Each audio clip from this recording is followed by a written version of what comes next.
Last year we had a special program, one that wasn't on our schedule, and Mark's going to talk about that a little bit. Mark. Thank you, Don, and congratulations on our 39th year. This program is, as you know, a gem in the Twin Cities, and it certainly wouldn't be possible at all without the leadership of Don Patton. And I'm proud to say,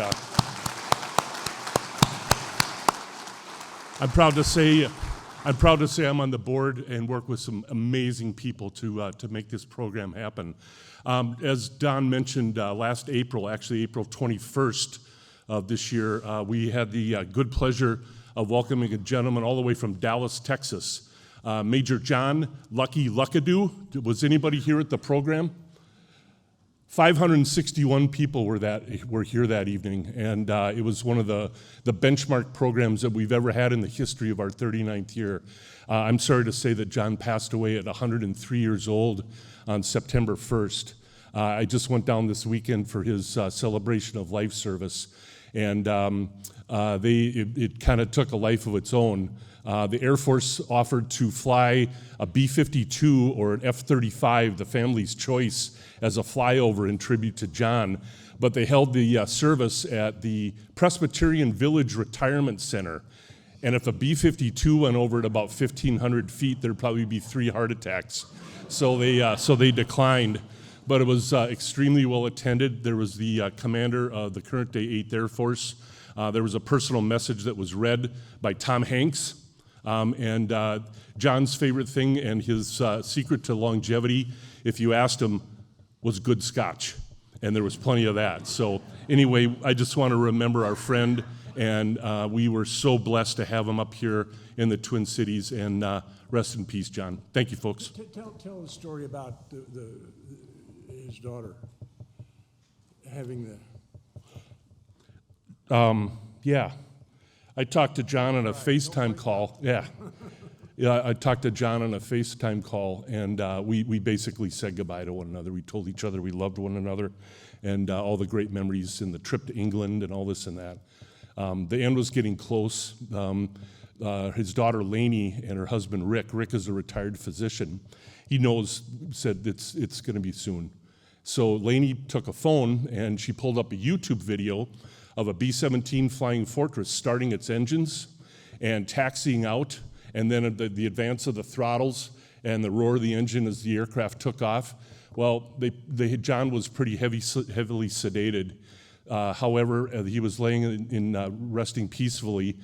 She took the phone and she just put the audio on and put it by his ear, and she hit play, and the engine, and he heard the sound of a B-17. He opened his eyes for a few moments, and he closed them, and he passed away. That's called perfect. So thank you, ladies and gentlemen.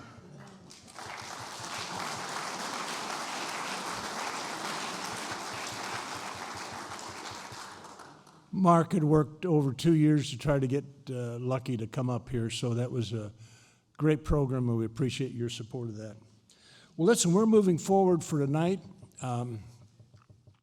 with our youth movement. Mark Weens is the master of the chair here, so take on the Lions, Mark. Thank you, sir. You bet.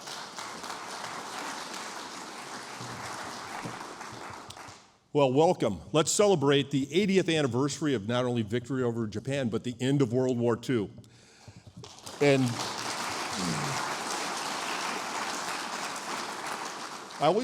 we've got some all-stars in the audience, and I always like pointing them out. And I didn't see General Nash here, but he's been such a great advocate for veterans and military affairs, not only here at the History Center, but also across the state. So, sir, if you're out there someplace, thank you. Also, Randall Dietrich, a great patron of veterans, and our new museum that's coming in up in Little Falls next year.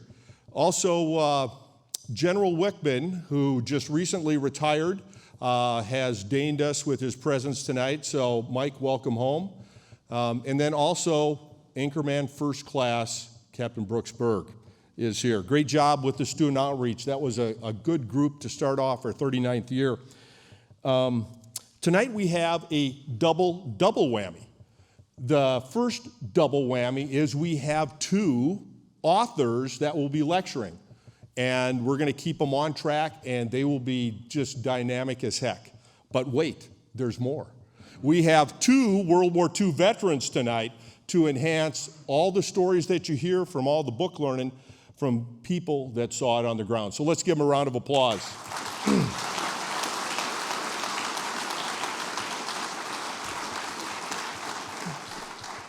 So our first author tonight, you might ask, who is that? Well, it's John McManus, weighing in at 6 times. He's been a 6-time performer here at the World War II Roundtable, and one of the most requested authors that we have. I secretly think that he's got a timeshare in the Twin Cities. He's accompanied by his lovely wife, Nancy. This lecture tonight is the 3rd in his Pacific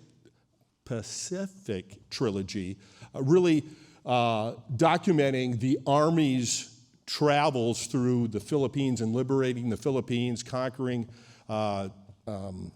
Okinawa, and then also the bomb, and then to the end of the earth in his title, and he'll tell you exactly what that means. And for veterans and for families that are missing their veterans from that war, that was an important imperative in the book. Thank you. You'll hear a lot of familiar names like MacArthur and maybe a couple of new ones, but this is really about us and about telling our story. My connection to the author is a curious element. It's ABN, the Army Buddy Network. So I've got a Desert Storm comrade named Smokin' Joe Schweniger, and he found out that McManus was our speaker, and he goes, McManus and I, we went to high school together, and he's simply brilliant. I don't do his accent very well, but anyways, so let's hear brilliant. Come on, John, let's hear brilliant.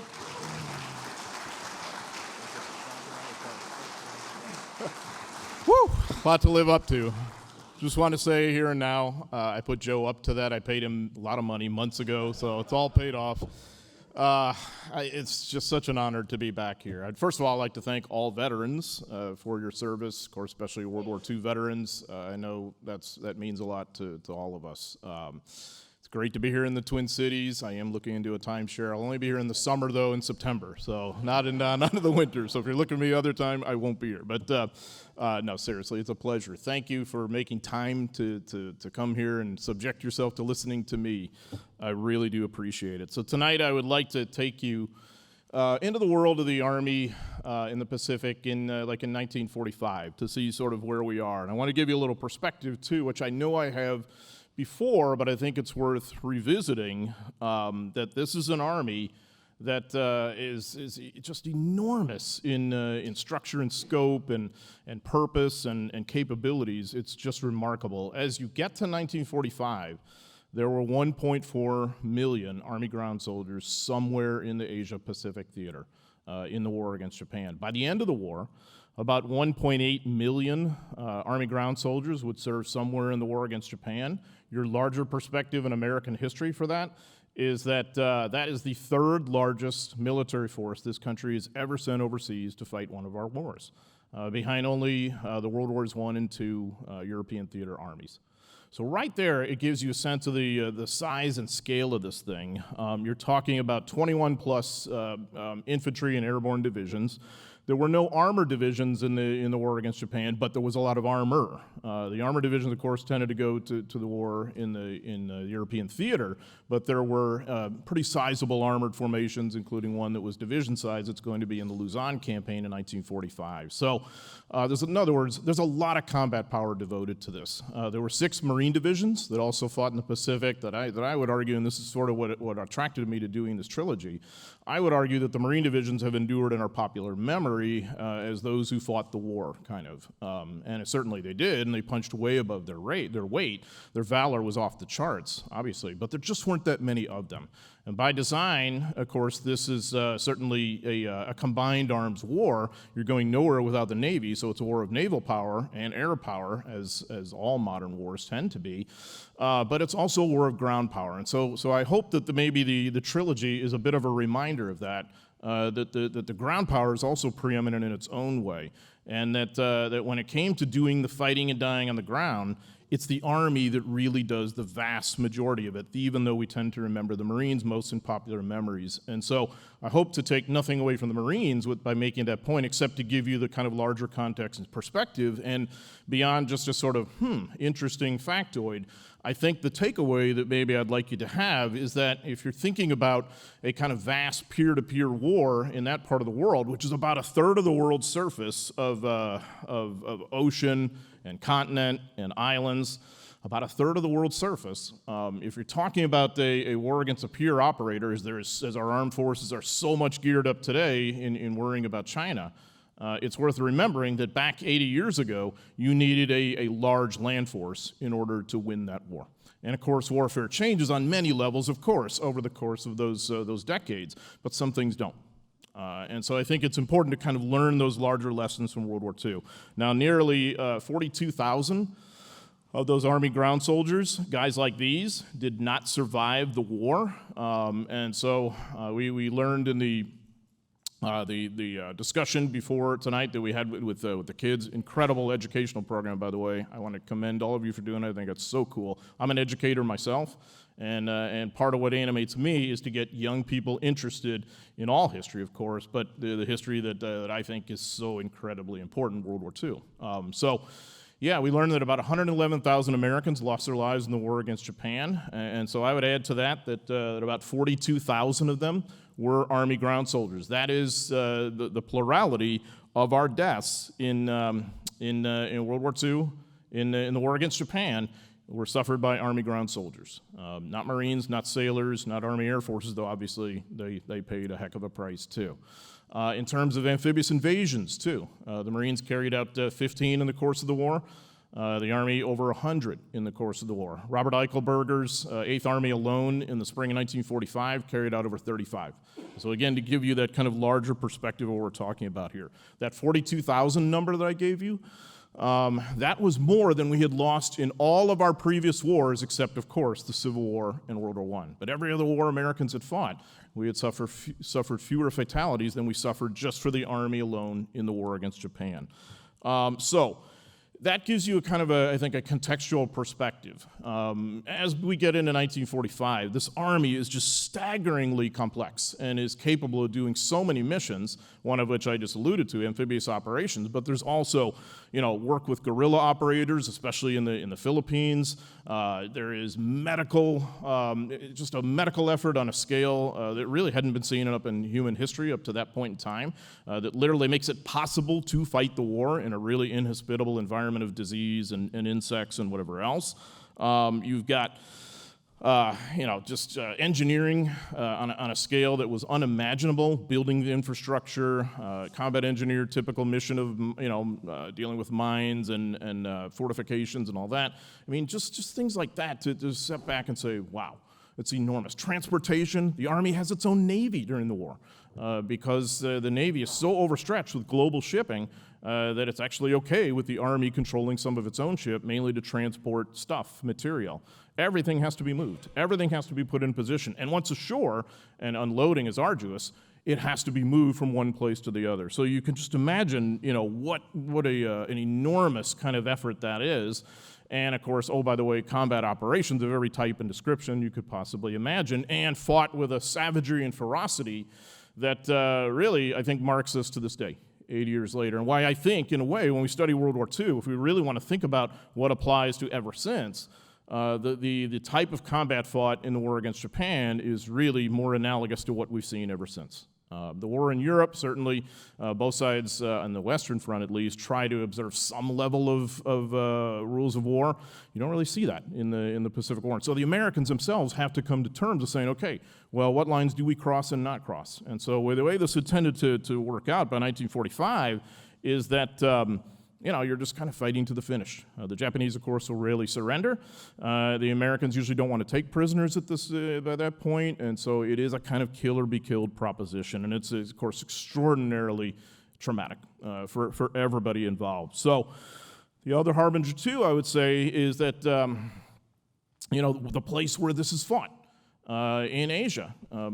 Ever since World War II, almost all of our wars have been fought somewhere on the Asian landmass, with the exception of Grenada, Panama, Mogadishu, here and there, and other things, almost everything else. And about 90% of our deaths since World War II have been suffered on the ground, primarily by Army soldiers, of course, many Marines too.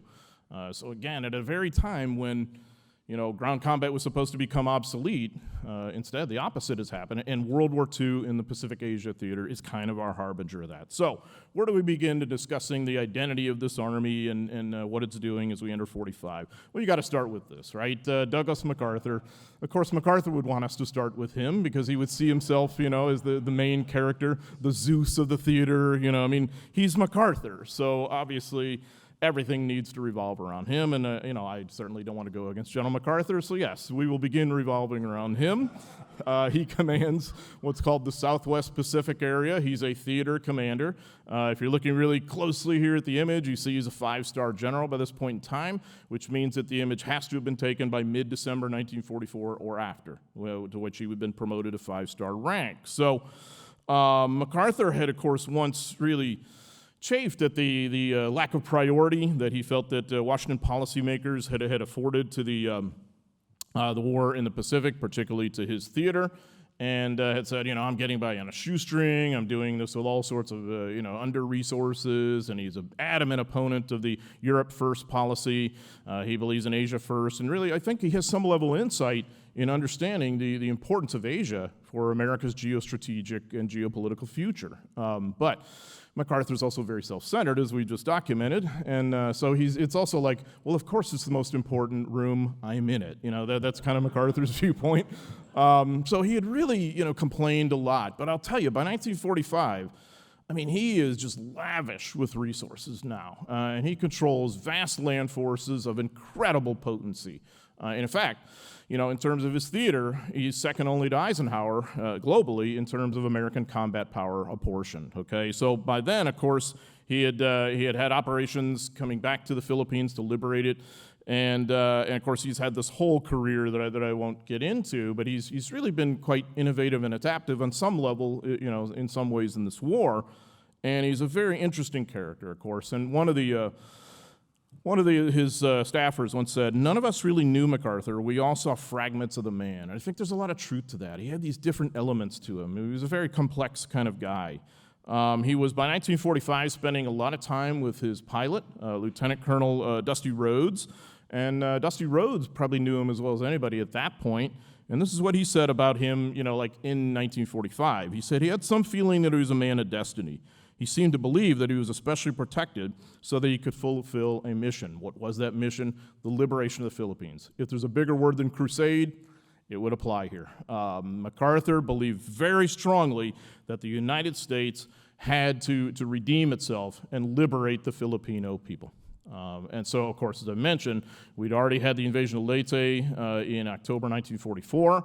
And so, as MacArthur saw it at least, the capstone for that, the next stage in terms of major operations would be the invasion of Luzon, which is the often thought of as the main island, certainly the most politically powerful island in a 7,000 island archipelago.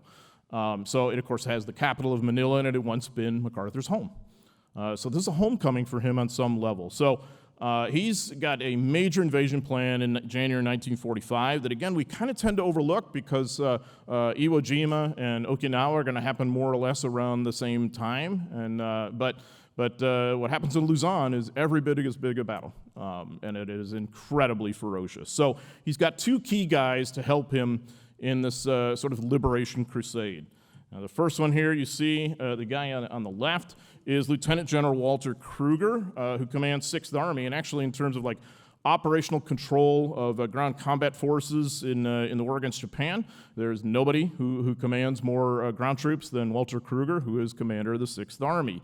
Fascinating background. By the way, the guy you're standing next to is Vice Admiral Tommy Kincaid, and I mentioned him because MacArthur by now had really consummated very good, solid, productive working relationships with his both naval and aerial colleagues. And so Kincaid is someone who's worked closely with MacArthur by now, and of course, by extension, with Kruger. Kruger is actually born in Germany in 1881. He's a year younger than MacArthur, and he was the son of a German army officer who died when Kruger was an adolescent. So Kruger was an only child, and his mother packed him up, and they immigrated to the United States. This is interesting for me. I come from St. Louis. They initially went to St. Louis because there was such a large German-American community, and there were a lot of German-American-owned breweries, and supposedly one of his uncles worked at one of the breweries there. So they settle in St. Louis and have to make new lives for themselves. He has to learn a new language, new culture, go to an American high school. And so Kruger was this really interesting kind of self-taught person. He spoke English with hardly a trace of an accent. He was very proud of that. Obviously, he spoke German, he spoke French, he spoke Spanish, and he had this calling to be a soldier. So in 1898, war breaks out with Spain, and Walter wants to be a part of it. He's 17 years old. He joins the Army as a private in 1898. About a half century later, he retires as a 4-star general. It's hard to imagine that ever happening again. And what I mean by that is not always necessarily the ascension through rank, but also the education level. He never, he didn't have any West Point pedigree, unlike many generals, of course, but he also didn't have a college education, but he had no high school diploma either. So he's a total autodidact, just like a self-taught guy, and he eventually competes very successfully with some of his peers. He becomes an NCO, of course. He's a natural soldier. He gets commissioned in the field, and then he's really rising through the ranks because he becomes this kind of military intellectual wonk, publishing very scholarly military articles when he's like a field grade officer, like a lieutenant colonel. And very highly thought of in many circles in the Army in the 20s and the 30s. And so one of the things about Kruger is that he always has this kind of affection for the average soldier because he had once been one. He knew what it was like. He knew what it was like to be, cold, wet, miserable, hungry, all the kinds of things we associate with being a private, And so he had that empathy. What was he like in terms of his personality? Professionally, he was not too much fun to be around. He was brusque, he was rude, he was curt and abrupt sometimes with his colleagues, mainly his peers, and some of his key subordinates who were officers. He certainly was very, very dedicated. This is someone who worked for him as a staff officer. I'll identify him in a moment. I dare say maybe you've heard of him. Few generals were physically tougher and more active, relentlessly driving himself. He had little need of driving others. They were quick to follow his example. Dwight Eisenhower, who worked for Kruger as his chief of staff before the war. Another one of his battalion commanders who served under him in the 6th Army in the Pacific, he said about Kruger, he was a good soldier and a good strategist and a very sound thinker, but he didn't have much of a personality. It's so true. It's so true. But I'll say this. In his personal life at home, he was a wonderful husband to his wife, Grace, a really good father to his 3 children. So he had this very warm side, but he just didn't show that when he had the uniform on. Okay, so he is, in terms of his operational outlook, the word often associated with him is cautious, and another one, methodical. There's a lot of truth to that, but so you're not going to have big screw-ups with Kruger. You're going to have solid, by-the-numbers kind of stuff, but maybe not a lot of chancy and risky and bold innovation kind of stuff. Okay, well, you will have that is with Kruger's opposite and rival, Lieutenant General Robert Eichelberger, whose name I mentioned moments ago. Now, he's the commander of the 8th Army, so MacArthur has 2 Army-level formations under his command. That's like 6 figures of combat troops, of ground troops, I'll say. Eichelberger is a West Pointer, class of 1909. He grew up in a very privileged background, the son of a gentleman lawyer in Urbana, Ohio, who also was a farmer and was a Civil War veteran on the U.S. side. And so like a local war hero, was quite prosperous, and Eichelberger is the youngest of 5 children.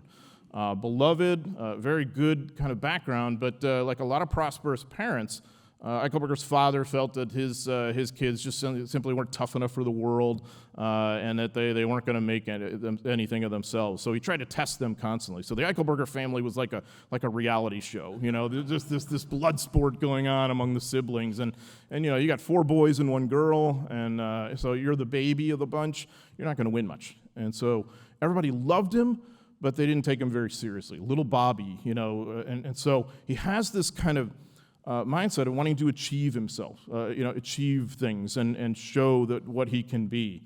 He's been very marked by the Civil War because of his father, but his mother, I should mention too, was a Southerner from the Vicksburg area. And of course, many of you know what went on in Vicksburg during the Civil War, the siege and everything in 1863. I think she was part of it. So he was fascinated by this military history that was all around him. He would sit at the knees of his father's veteran friends when they would come over. He would soak it all in. And so for Eichelberger, being a soldier is kind of the thing that fires him up and brings out the best in him. So he finds that at West Point, and he graduates as an infantry officer in 1909.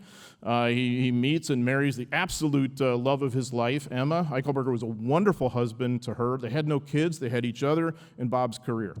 And in World War I, unlike many of his peers, he did not serve in the Western Front in combat in France. Instead, he's deployed to Russia during the Russian Civil War. The Polar Bear expedition, the Western powers sent troops there, and the Japanese too. He sees combat. He's an intel officer. He's highly decorated. And interestingly, he embeds with the Japanese Army unit for a while, and he studies them. And that really helps him in the future. So Eichelberger has this intellectual side too. In terms of his personality, he's witty, he's charming, he's fun, he's polite. He has friends all over the Army, including one who was his classmate, a guy named George Patton, and they're very, very similar. Eichelberger is kind of like Patton, but without the drama, without the slapping, Eichelberger is a lot more normal. So by 1945, Eichelberger had become a very successful operational commander. That's how he had gotten command of 8th Army. He had won the first American ground victory in World War II at Buna in New Guinea in early 1943. He had absolutely saved the day at Biak in June, July 1944, and before that, the invasion of Hollandia. And so, he is going to be an instrument here for MacArthur. Okay, so that's the background of his 2 key personalities who don't get along well. Why? Well, Eichelberger cherishes politeness, gentlemanliness, being considerate of others' feelings. Does Kruger do that? No. So there's been all these instances where Kruger has just been so rude, and Eichelberger can't understand it. And he also thinks Kruger's just too slow in terms of his operational outlook and how he operates, and he calls him old molasses in January and that kind of stuff. Kruger thinks Eichelberger's too nice and solicitous with his staff with failure. Okay, so MacArthur realizes this, and he'll play one off against the other in a kind of rivalry to try and get results on Luzon. So we have the invasion on January 9th, 1945. Again, I talked about combat power earlier. Just soak that in for a minute. This is 4 Army divisions that are going to come ashore that day successfully, but this is no cakewalk getting there.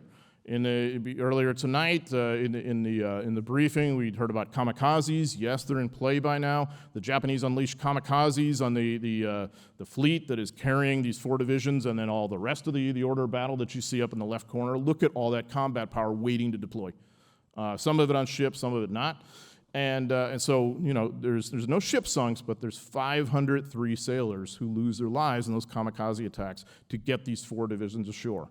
So again, you think about a team effort and the blood debt that everyone has here.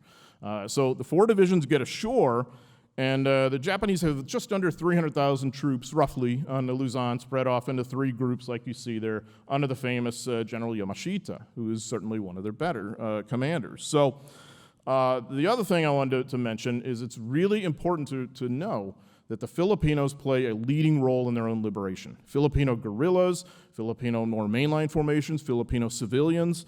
Part of this is just the unglamorous logistics of it all. That you're landing so much freight. There's 11,000 short tons of supplies and ammo moving across those beaches every single day. How are we going to get it ashore? How are we going to move it to where it needs to go? How are we going to transport it with vehicles, restoring railroad lines? The Americans hire Filipino civilians to do a lot of these jobs in addition to their own service troops, and it is quite a job. So the problem with gaining the momentum is having to make sure you've got the logistics taken care of. So here's the way this tends to play out. In the north there, where you see it says 14th Area Army and just below, okay, well, you've got, and then this next one gives you a little closer look. Kruger's 6th Army has 2 corps now in place. A corps means multiple divisions. Again, you're talking tens of thousands of troops here. The Roman numeral 1, in those days they called it I Corps. Nowadays they call it First Corps. They're going to hold that northern shoulder, that northern flank and the beaches to make sure that that's secure so that we have these supply lines. 14th Corps, under Major General Oscar Griswold, who I would argue is one of the most underrated commanders of the entire war and seems to always get the dirty jobs, he's going to get the job of advancing to Manila. And along the way to Manila is another key objective, what's called Clark Field. Later on, it'll become Clark Air Force Base. Obviously, you've got to have those airfields. Why is Manila important? Well, certainly as a political symbol, it's a great city, a great capital. It's symbolic on that level. But I will tell you there's way more to it of why MacArthur wants Manila and why he wants it quickly. It's logistics. It is a great seaport, a great harbor, a great bay, whatever you want to call it. If you have these massive combat forces here, you've got to supply them somehow. And Manila is really your key to doing that. So you'll hear some unfair charges at times by people on various staffs in World War II and some historians that MacArthur wanted Manila for his own vanity, for his own birthday on January 26 or whatever. That does not hold up to historical scrutiny. He wants it for very concrete reasons. So you got a tough go here in the advance on Manila. There's a lot of bridges out. There's, by my count, 217 wrecked timber bridges between the beaches and the environs of Manila from the north. Think about what that means for engineers, how much bridge building you have to do, what that means for the movement of vehicles and supplies, and what this is like for these guys who are in the middle of this. It's very rough go. So the 14th Corps is advancing maybe 2 to 3 miles a day. So yes, you've got a challenge there, but it's about more than that. Kruger's really worried you're going to have Japanese forces coming from the east to counterattack these groups going down to Manila, and that you're going to end up with a disaster. The problem with that line of thinking is that the Japanese just simply don't have that mobility. And if they do come out to fight, they come out of their defensive positions in the hills and mountains and jungles of Luzon, where they're quite potent when they're hunkered down. They come out to fight, and they're exposed to American firepower. And so MacArthur becomes really frustrated with Kruger for not moving faster. In fact, at one point, he locates his own headquarters ahead of 6th Army headquarters as a way of prodding him, saying, "We're ahead of you, come on," doesn't work.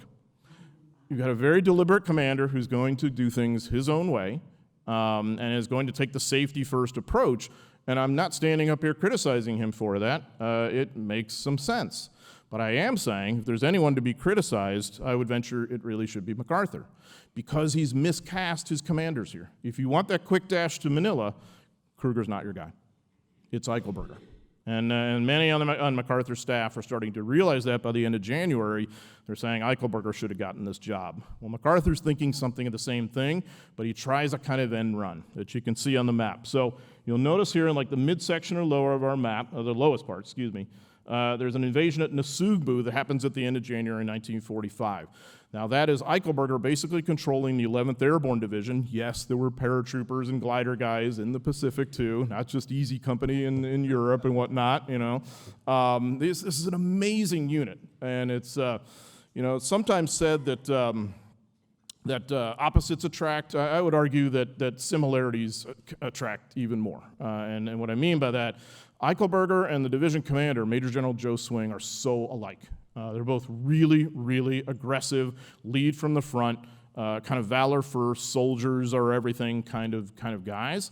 And so 11th Airborne comes ashore successfully and starts to advance on Manila from the south along this very tenuous 60-mile route. There's an airborne drop too that's not very accurate but still is effective, and there's a link up and then a move towards Manila from the south. They basically outfight, outthink, outwit the Japanese on almost every turn.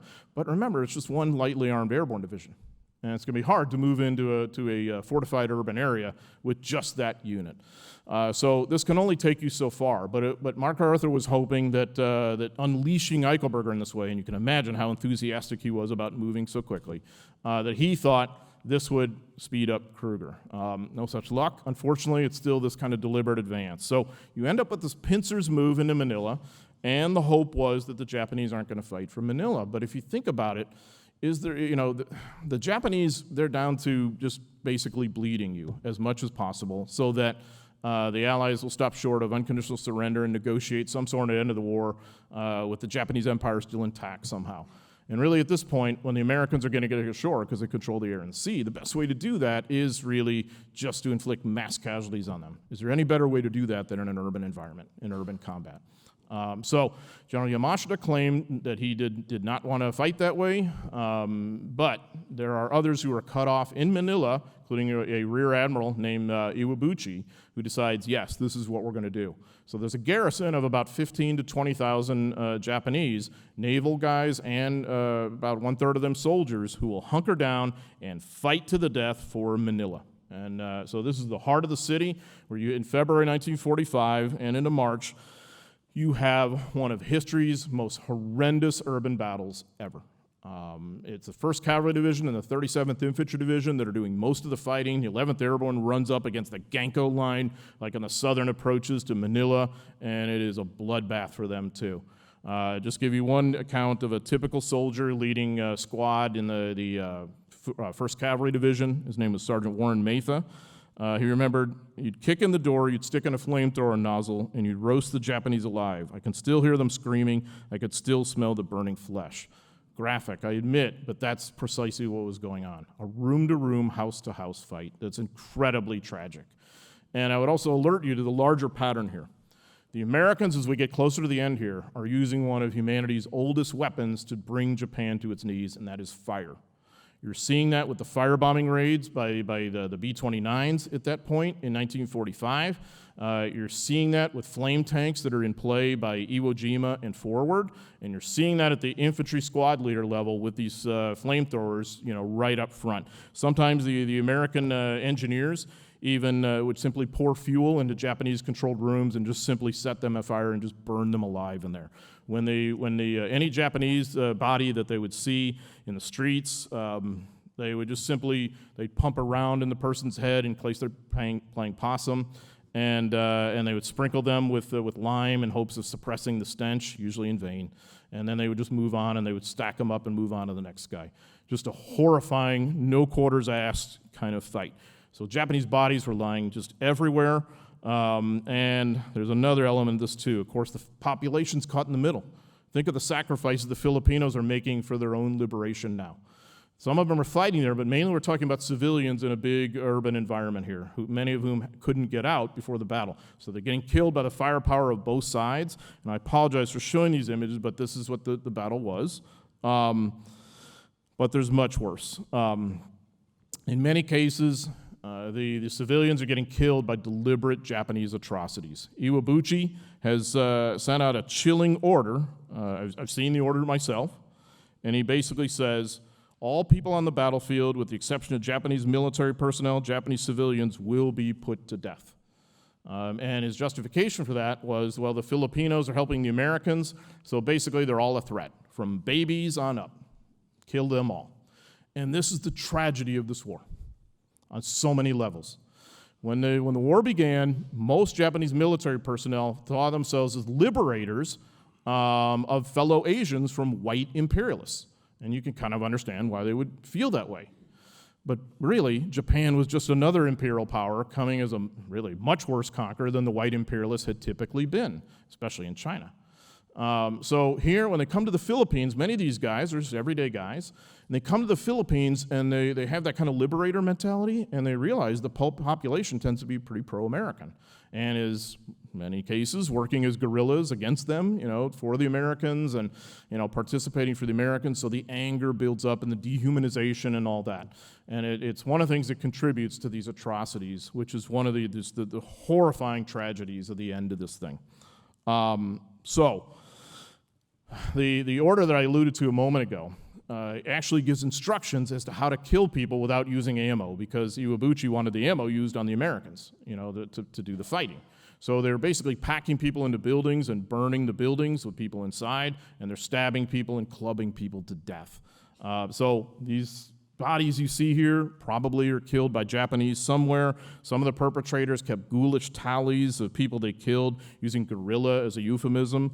One noted that he stabbed 10 people to death and helped burn 150 others.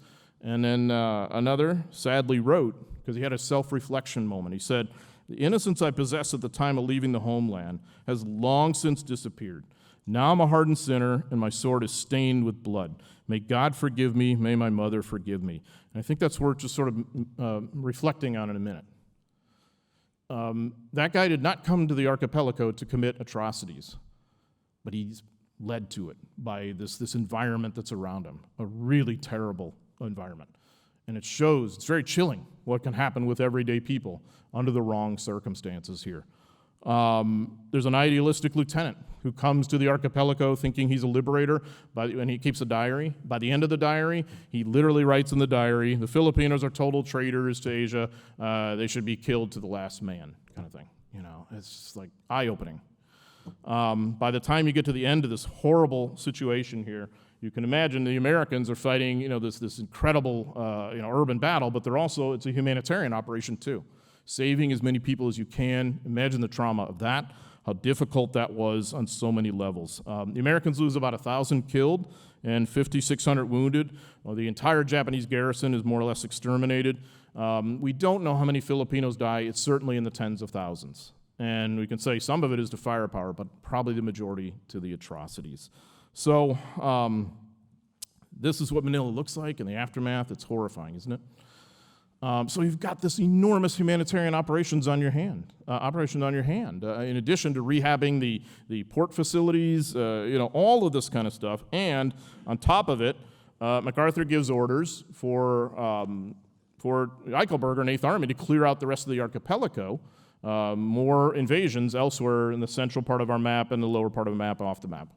So that's what I meant. Dozens of amphibious operations in the spring and summer 1945 that liberates about 7 million Filipinos. I mean, it's a clinic. It's a master class in amphibious operations and logistics and outfighting and outthinking an opponent.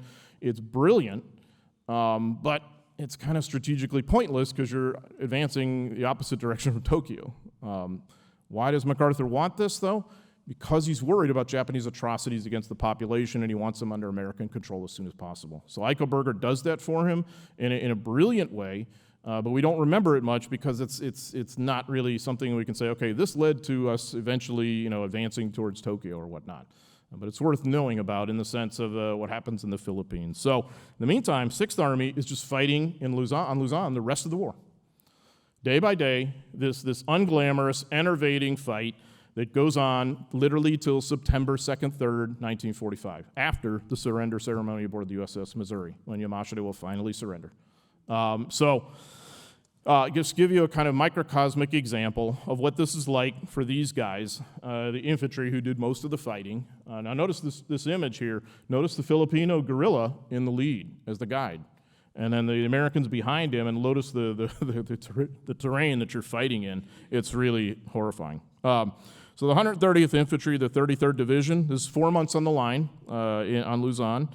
44,000 mortar shells, 6,400 105 millimeter self-propelled rounds, about 30,000 hand grenades, about 1.4 million machine gun bullets expended. Regimental staff calculated the expenditure of, on average, 300 pounds of ordnance for every casualty inflicted on the Japanese. And just think of all that firepower. Think of all the shipping it took to get that to where it needed to be.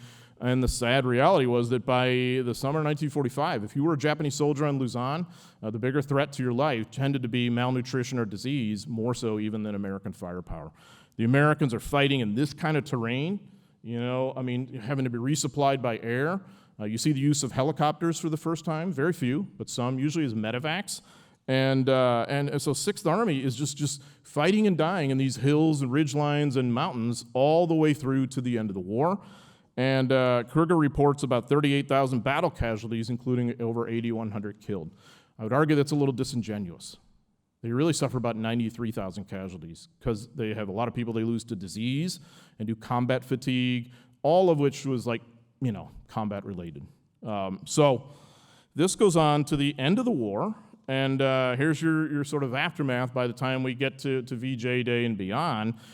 What you'll notice is there's still a lot of areas under Japanese control, and that's partially what has to be negotiated, how you're going to repatriate all the Japanese military personnel and civilians. So about 3.2 million military personnel and about 2.8 million civilians are repatriated by Allied forces, primarily the U.S. Army, and then repatriated back to Japan.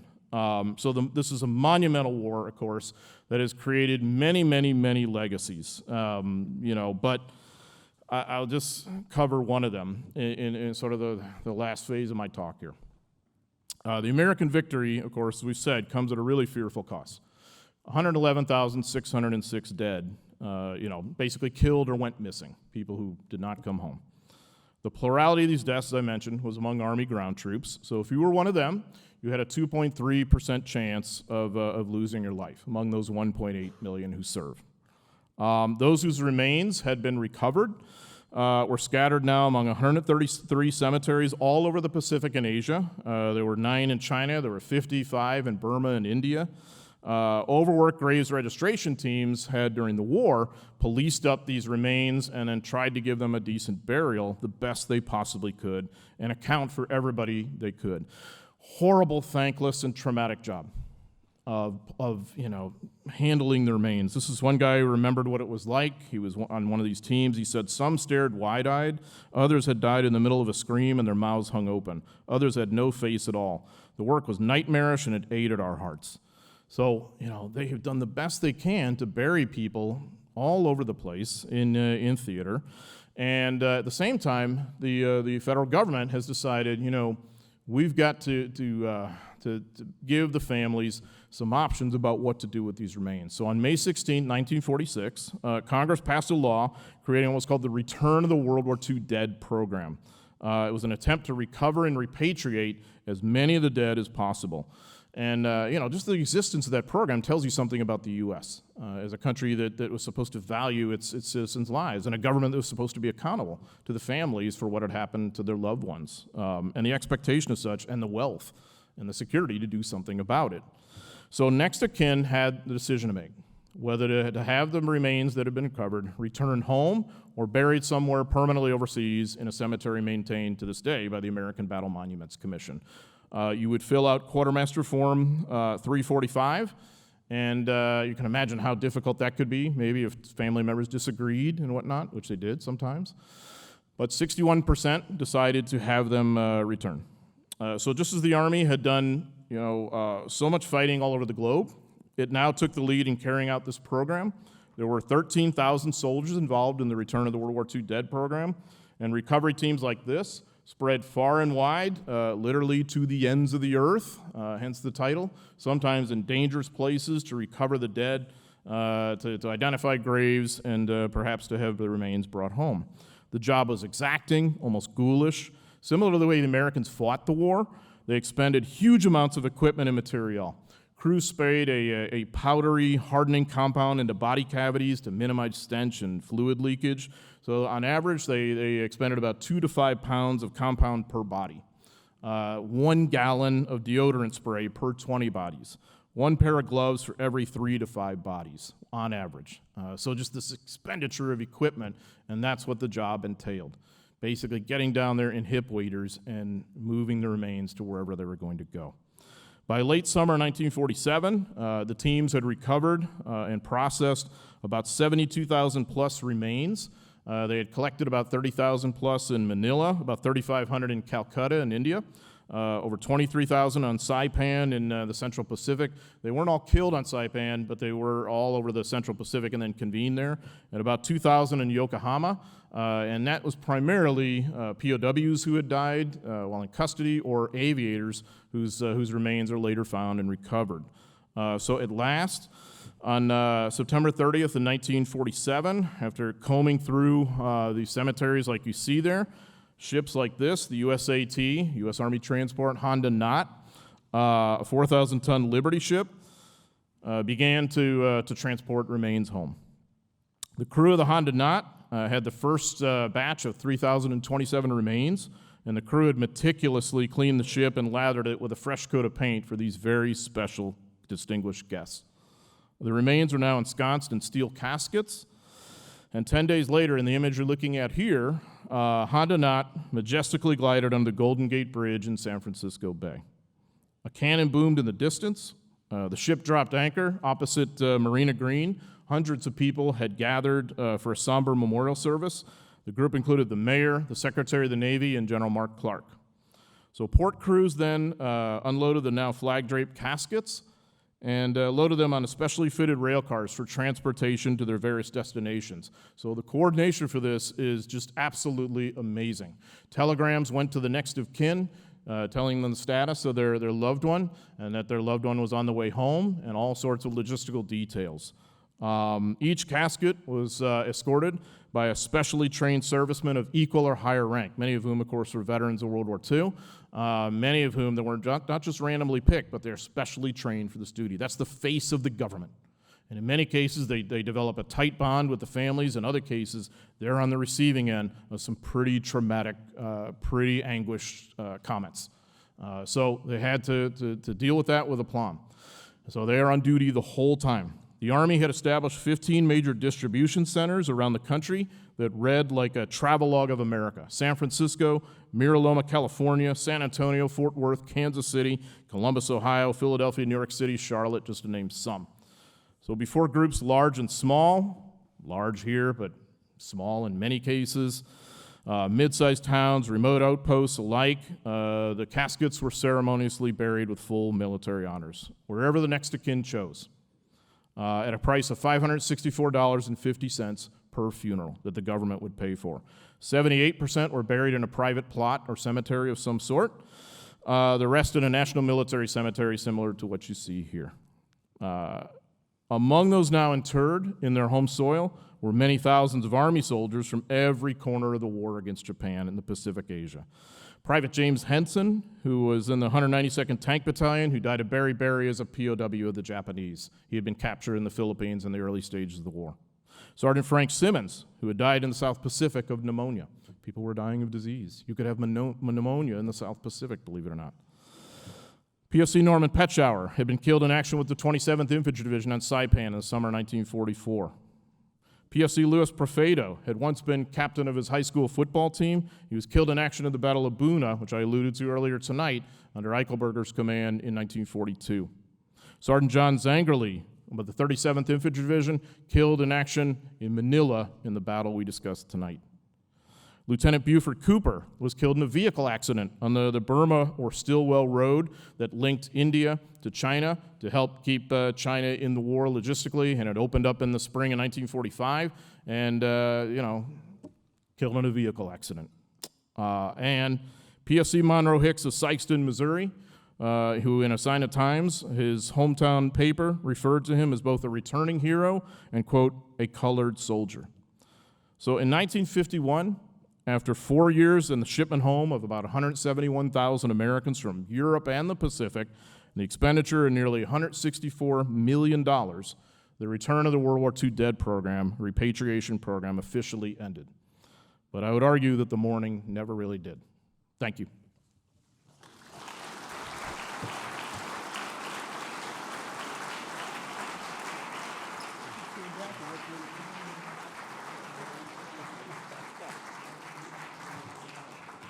Well, that was awesome. We're going to bring you back. I think maybe a seventh time. How's that? Very good. Well, we've got a second author, but he has got a rapid, staccato-like pace that will just amaze you. So fasten your seatbelts for that. John Parshall, he's our hometown fair-haired boy. Lectured a few times here. At the U.S. Naval War College, as well as the National World War II Museum in New Orleans. He's a respected independent author, which means that he's got a day job too. His late-night guilty pleasure is called 1942 Crux of War. So that's to come at a later date. He's accompanied by his lovely wife, Margaret, tonight.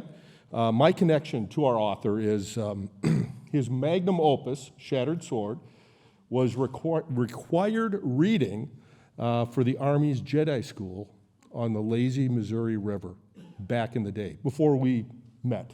So it's another fascinating tidbit for tonight, for those of you that are keeping track. So tonight's talk that John will give is on the bomb. So blow it up. Here's Johnny.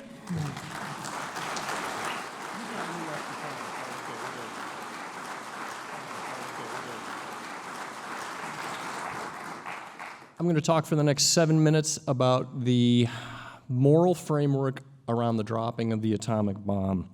When we get to July of 1945, there's really 3 ways that this war is going to end. The first option that the Americans have available to them is to blockade Japan into submission. And blockade is a pretty word for deliberately starving millions of people to death to force the Japanese government to give up. So that's option number 1.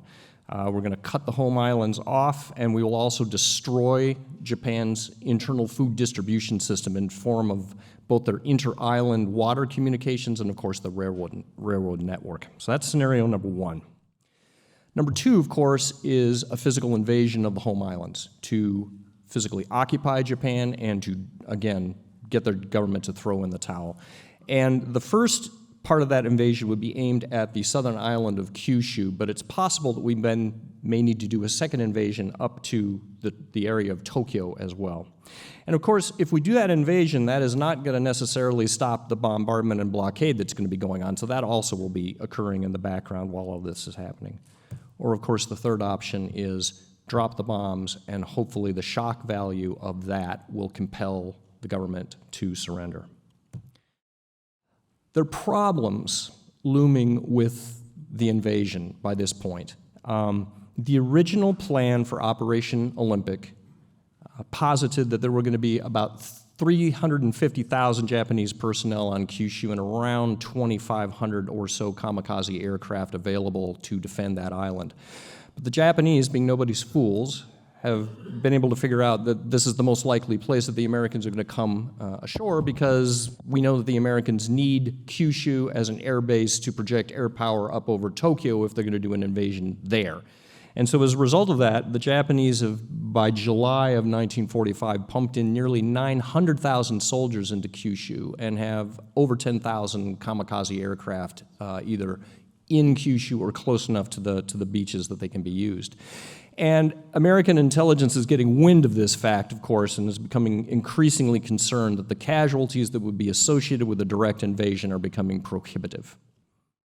I'd like to step back, though, and talk about what's happening in Asia as a whole, because traditionally the dropping of the bomb has always been framed in terms of Japanese lives expended as the cost for saving American lives. But I would argue that the rapid termination of this war actually has an enormous impact on the lives of millions of other people outside of Japan and in the greater Asia area. As you saw on the slide that John had up near the end of his talk, by the time we get to July of 1945, the Japanese army is still in control of massive swaths of Asia, including huge tracts of China and all of Indonesia, all of Vietnam, et cetera, et cetera, et cetera. So there are still tens of millions of Asians that are under Japanese occupation at this point in time.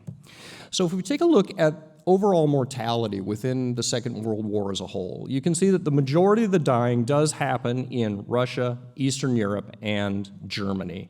But Asia is no piker in this regard. The Chinese alone are going to lose between 15 and 22 million people killed in this war.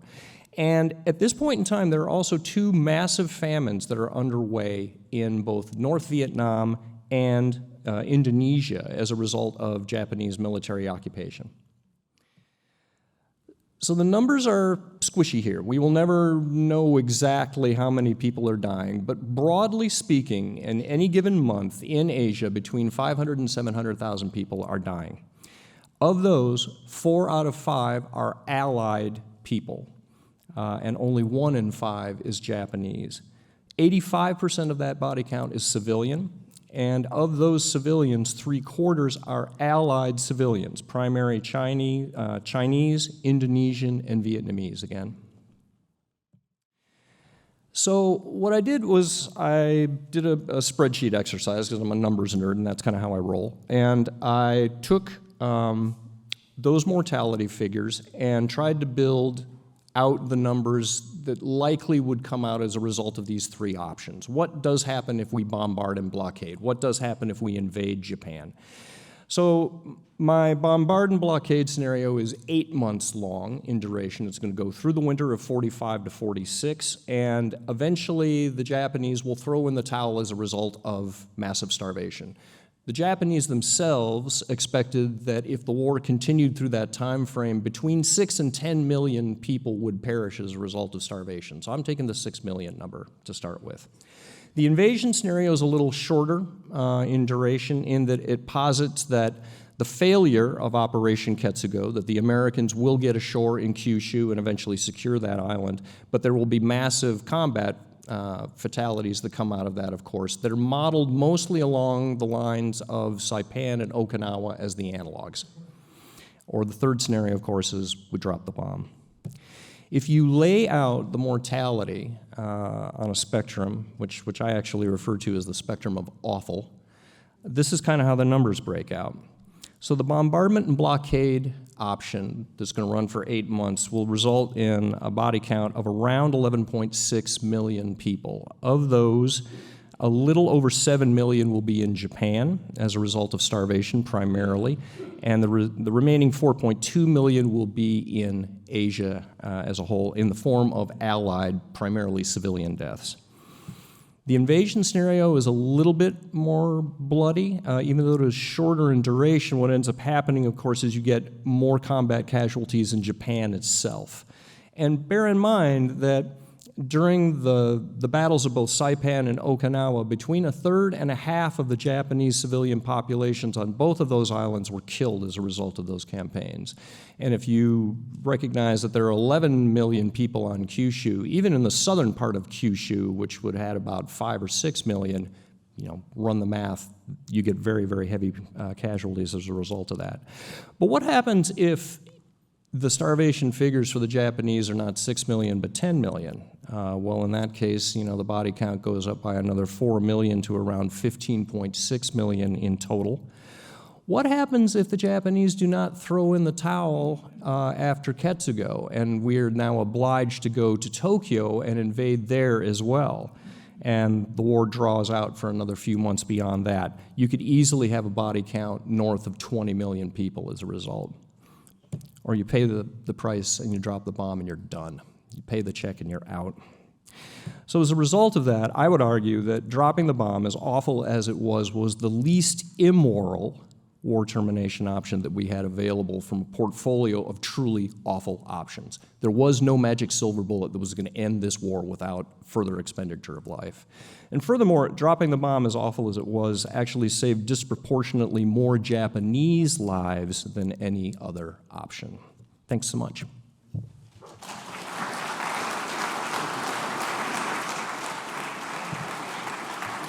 Yep.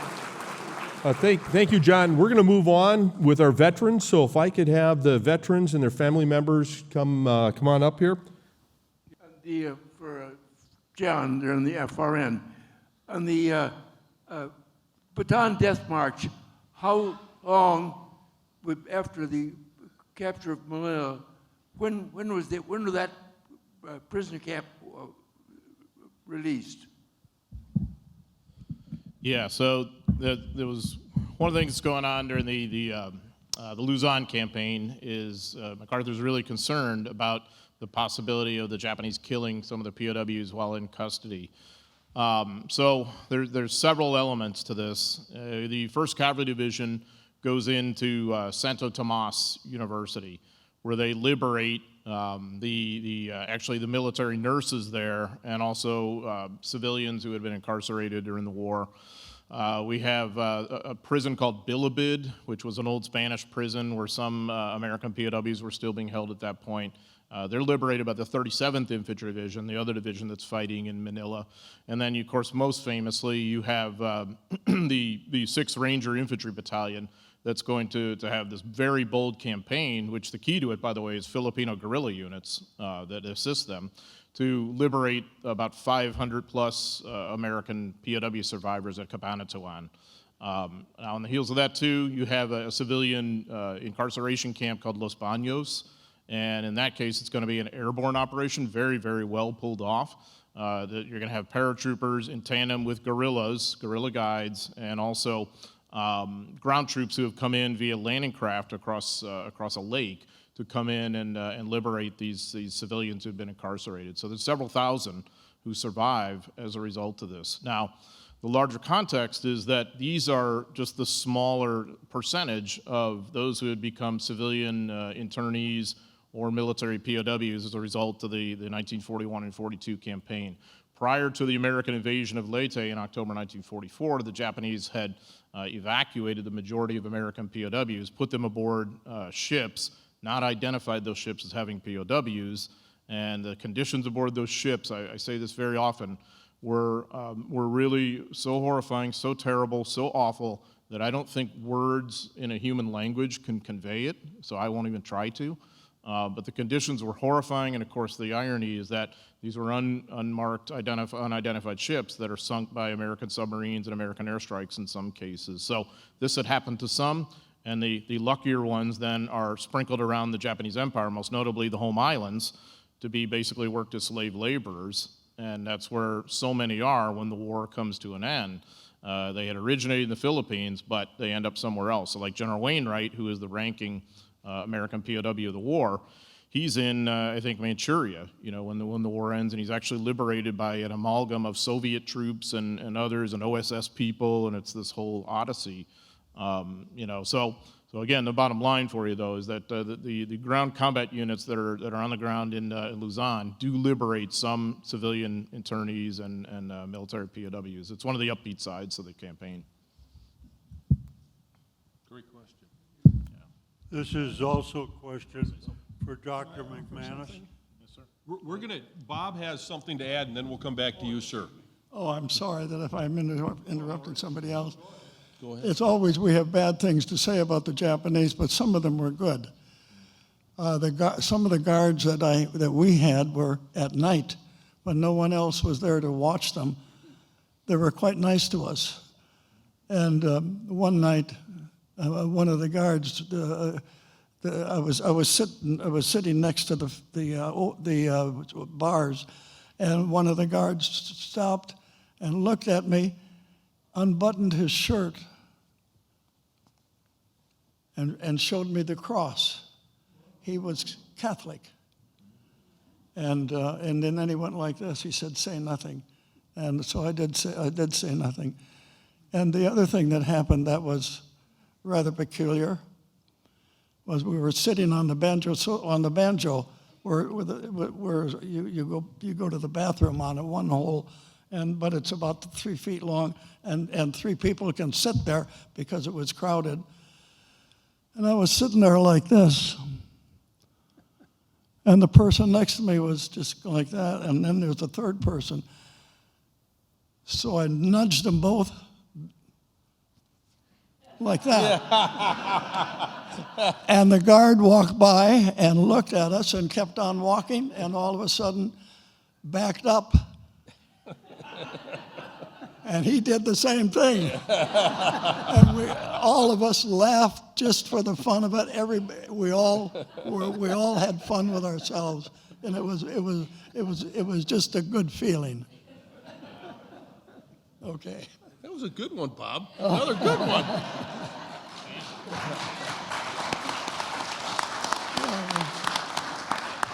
You can't be bad all the time. That's right. This is also for Dr. McManus. I was I can't fascinated hear him. by your discussion of the interaction between the senior Army leadership. Where does Simon Bolivar Buckner fit into that because he's in command by the time we get to Okinawa. Yeah, so Simon Bolivar Buckner, let me just do it this way. He is in command of 10th Army, which is under the control of Nimitz. So in a way, he's operating in a parallel universe.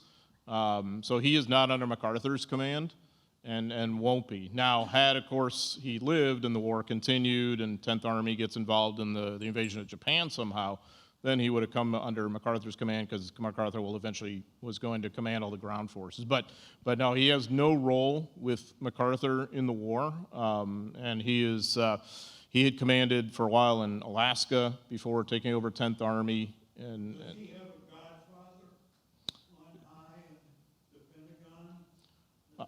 Buckner? Yeah. I mean, I suppose you could say George Marshall, as Army Chief of Staff, is a sponsor of Buckner. Somebody obviously said, MacArthur, you ain't getting Okinawa. Oh, This is our guy. well, sure, because the Okinawa was in Nimitz's theater. So it was always going to be part of that island hopping campaign that was going to go towards Japan. The interesting dynamic, of course, is that as a four-star admiral, as a Navy admiral, Nimitz has substantial Army forces under his command too. And one officer who's often forgotten is Lieutenant General Robert Richardson, who is going to be the ranking Army officer under Nimitz's command, but not really on an operational sense. He's mainly training and logistics. It's a very frustrating job for him, but I think he does a pretty effective job. And yet, it's Buckner who gets command of 10th Army as this lever that's going to be under Nimitz. And of course, 10th Army is both Army and Marines. Two Army divisions go ashore and 2 Marine divisions. But there's another couple of Army divisions that are going to be in place. So there's more soldiers than Marines on the ground, which fits the pattern of the larger war. So MacArthur had no role with Buckner, though he knew him. Yeah, and I mentioned a little bit tonight that MacArthur had really established some pretty productive relationships with his inter-service colleagues by 1945. And maybe the best example of that is his really crackerjack aerial commander, Lieutenant General George Kenney. Kenney had commanded 5th Air Force earlier in the war, and then by the end of the war, he's basically in command of all air assets under Southwest Pacific area, MacArthur's theater. He's aggressive, he's innovative, he's sharp, he is cocksure. He's a very cocky guy on many levels, which you sort of have to be. And he had made it a priority to really get to know MacArthur and what he wanted and what he needed. And he had done this as early as 1942. And just as a sort of point of contrast for you, MacArthur comes out of the Philippines experience in 1942 really disillusioned with the Army Air Forces and the Navy, convinced that they had betrayed him. He had really overseen the firing of Lieutenant General George Brett, not the baseball player, but he's an amazing guy, but he was not in World War II. George Brett was the hapless guy who basically takes the fall on behalf of the Army Air Forces for what MacArthur sees as the failure of the Air Forces there, and also Louis Brereton too. He doesn't fire him, but he gets reassigned. He's a real survivor in the war. And then Admiral Tommy Hart had commanded what was called the Asiatic Fleet on the eve of the war. And so MacArthur had believed that the Navy had let him down in terms of not being able to stop the Japanese invasion. And so it's when he meets William Halsey later that he really starts to establish a pretty good relationship with the Navy. So George Kenney for the Army Air Forces and Bull Halsey for the Navy are what kind of bring MacArthur around to be a pretty effective inter-service commander by the end of the war. Do we have a question for the other John? Because he's feeling a little neglected.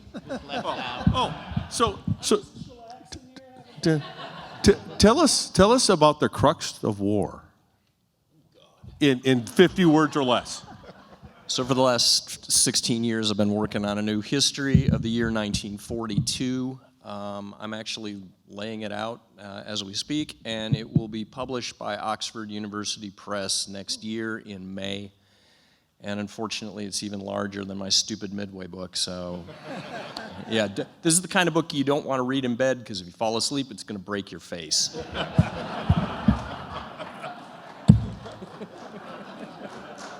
you. There you go. I think we can get just a couple more questions. You're 40. I'll be here. We'll go through all of it. This is a question for John, and it can be either one. And it's about how fanatic the Japanese were. And I grew up in the 50s, and I remember news stories in the 50s about Japanese soldiers coming out of their cave and walking into a village. Do any of you know about when the last guy to surrender was? Yeah, go ahead. Yeah, maybe we both take this. I feel like he was in the Philippines or Guam. It's It one was, so the last guy in Guam was 1972. okay. Yeah. And then the last guy in the Philippines. You said 74, I did 73. Did you? All right, well, you're close. You're close. Mark bid 73. The last guy in the Philippines, I think, was 74 or 5. But do you know, I could be wrong about that. I just read about this guy recently. It required, he was a bad dude too. He killed a lot of Filipino villagers. He was, I think he was in Bataan. Yeah. And eventually what it took was they had to find his former superior officer in Japan, fly this guy in from Japan, take him back into the boonies, and his superior was then able to tell him the war is over, you've completed your obligations, mail it in, pack it in. And he was welcomed as a hero in Japan. Yes. Big time welcome as a Yeah, hero. whereas the Filipinos basically look at him as a serial killer. Yeah, exactly. So, Yep. yeah. I had a question for John Parshall, and thanks again for your comments, very interesting. It made me think about, is there a parallel or anything to draw? If you look at things going on now in the world, the war in Ukraine and the Middle East, military operations are taking place. At the same time, some level of diplomacy is being attempted, although sadly not effective so far. Was there anything like that kind of diplomacy ever going on at the end of World War II before those three alternatives surfaced that you mentioned? Yeah, for sure. And I'll just say that the book you want to read for this is Rich Frank's Downfall. But there are active peace feelers being sent out by the Japanese. They hope to use the Soviet Union as their intermediaries to negotiate a peace that is going to be a little better than the conditions that are being offered, which are unconditional surrender. What they don't know, of course, is the USSR is about to declare war on them. But there's this fascinating series of conversations that go back and forth between Foreign Minister Togo, who's the member of the Suzuki government, and the ambassador in Moscow, a guy named Sato. And Sato is a very experienced hand. He's been a foreign minister himself. And what they're trying to do is they're trying to send out a prince named Konoe, who is a former prime minister as well. They want to use him as a special envoy. And there's this series of conversations that go back and forth between Togo and Sato. Togo is like, you know, I want you to march into Molotov's office and basically, you know, make him accept Konoe as a special envoy. Sato is like, you guys are being completely unrealistic in Tokyo. The very best conditions that we are going to get out of this war are going to be unconditional surrender with the possibility of maybe keeping the imperial house. And in July of 1945, those conditions are completely unacceptable to Togo, which is fascinating because Sato is precisely predicting the conditions that the Japanese will end up accepting a month later as a result of the 2 atomic bombs and the Soviet invasion. But the kicker there is that the Americans are reading all of this traffic. We've broken Japan's diplomatic codes, and in many cases we're reading their signals more quickly than Togo and Sato are reading them.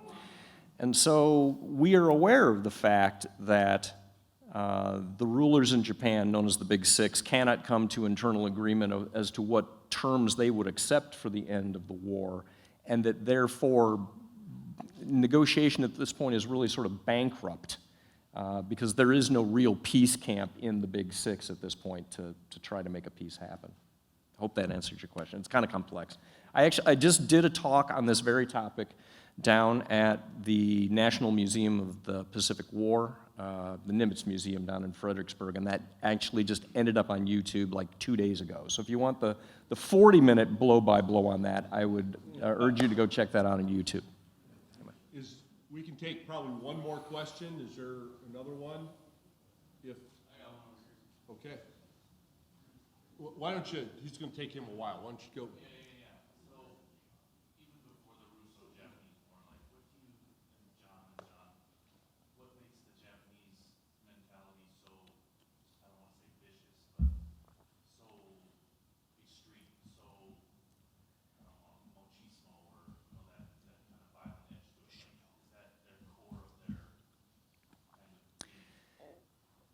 You've got a samurai tradition that stretches back several hundred years, and that has now been warped by the advent of decades worth of fairly virulent militarism in Japan. You also have a very militarized culture in that the educational system there is churning out young men that have been starting to get paramilitary education as early as the 6th grade. And so, you know, you put that all together into a fairly toxic stew. And it's weird because if you look at the Japanese army's behavior in the campaigns in Russia during the Russian Civil War, they actually comported themselves, you know, in a very honorable fashion. They were in line with Western standards. Fast forward 30 years, and that has just been completely turned around. So. And I'd add too, like at the soldier level, there's a kind of culture of brutalization. Yes. With corporal punishment and a lot of like rank humiliation, where your lieutenant or your sergeant can just slap you silly and just humiliate you. So I think, and I'm you know, being an amateur psychologist here, I think there's a kind of transplanted aggression there in a way of saying, okay, well, this is how it is. We're brutalized, and you know, we take it out on others. I think you definitely see that in the Philippines in 41 and 2. Yeah, and that in combination, of course, with the extreme homogeneity of the Japanese population just in general, made it extremely easy for them to create others. You know, if you're not Japanese, you're essentially subhuman. We think the behavior of their soldiers towards our soldiers is horrible. At the end of the Second World War, in terms of prisoner exchanges in China, and this is a war that had involved millions of combatants, the number of POWs that was exchanged between the two sides was measured in the hundreds. They killed every single POW that came into their hands if they were Chinese. And the Chinese did the same to the Japanese too, so. Okay, we're going to give each of our veterans the opportunity to say a closing comment. Bob? Should I? Yes, yes. Unless you want to wait till the next time we invite you here. Ladies and gentlemen, it's very serious, and I want you all to know my son, his wife, and my granddaughter are with me this evening. Thank you.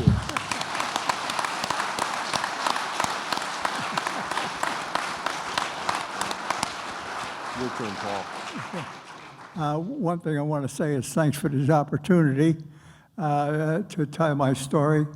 But one of the things that what reminded me of what John was saying is at the end of World War I, we put such restrictions on Germany and made it so tough for them that they exploded and went the wrong way. We didn't want them to go that way. On the other hand, in World War II, we had the Marshall Plan. We helped the Japanese. They weren't a Marshall Plan, but we did help them get their economy back going again. And as a result, what do we got? Some of our best allies. So to me, you know, the reaction should be not to punish anymore, but to make peace, you know, and to help out. Amen. Thank you, gentlemen. Thank you. Support for this program provided by viewers like you. Thank you. Additional support provided through the Catherine B. Anderson Fund of the St. Paul Foundation. Upcoming roundtable topics can be found at www.mn-ww2.org. roundtable.org. Production services provided by Barrows Productions.